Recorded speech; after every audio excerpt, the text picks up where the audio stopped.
I'm Jeff Mixon, and this is another episode of Civitas Institute's Talk of the State.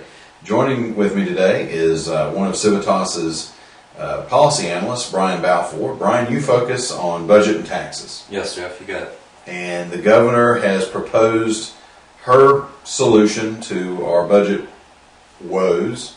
Tell us some points about that. Well, there's a few things that a few techniques she tries to implement in order to fill the projected $3.4 billion budget deficit coming up for the coming fiscal year. I want to touch on especially the one getting a lot of attention in the press, and that is the tax increases. And what she's looking to do, what her proposal would do, would raise the cigarette taxes from the current rate of 35 cents to $1.35 a pack. And keep in mind, here in North Carolina, it was down around 5 cents a pack not that long ago. So that's a pretty steady increase they're looking at. And other tax increases, she would raise the tax on other tobacco products from 10% to 28% of the wholesale price, and also implement a new surcharge tax of 5% on alcohol purchases.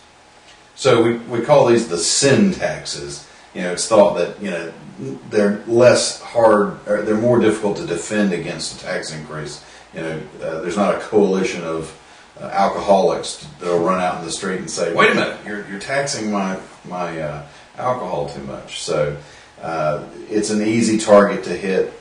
So we'll see how it goes. Right, exactly, and I want to just kind of touch on that. Obviously, they're politically an easy target, but we do want to talk about that these kind of taxes are typically what we call regressive taxes, which means that they take a bigger chunk out of the income of the poor, the lower income people.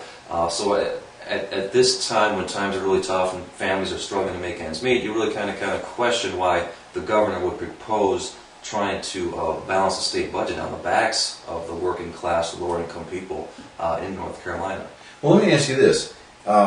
If this tax goes through and they levy these tax increases on cigarettes and alcohol, how stable a source of revenue is that?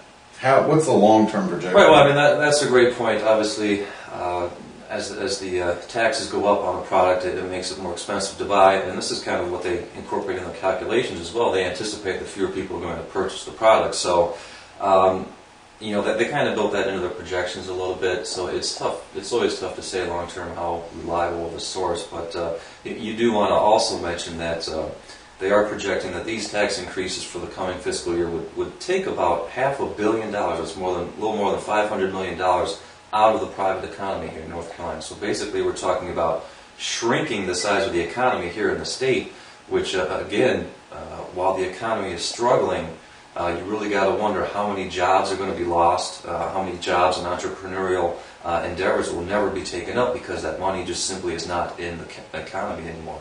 I think the thing that bothers me the most is the way it's cloaked in this veneer of if we raise the tax on cigarettes, more young people will be less likely to smoke a cigarette. It's really just about the money.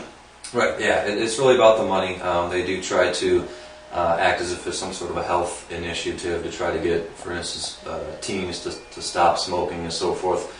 But, really what it is, it's a money maker for the state. They're looking at, and really the justification in part two is not so much that they want healthier teens, as that they want there to be less of a burden on the state's healthcare system, for instance, Medicaid and things of that nature. So I know they're looking at everyone as kind of more like a dollar sign rather than an individual. Right, and I know the end of the story on that is if you have less consumers of tobacco products, it ends up costing your health system more because those folks don't die off earlier. Right, yeah. There has actually been, as morbid as it sounds, there has been a little bit of research into that. As people live longer lives because they're not getting sick from the smoking. That's just that prolongs the lives, and it costs more. Obviously, the end of life is very expensive for medical purposes. So it's really kind of a shell game. They're trying to get more revenues here. They're trying to cut out expenses here for healthcare, and really a little bit of social engineering mixed in. But the primary concern again should be, is now really the time to be taxing working families that are having trouble making ends meet, and is now really the time to be taking all this money out of the private economy, when what we need now is more money in the private economy to go towards productive purposes and job creation. Well, Brian, that's some very interesting points you make there.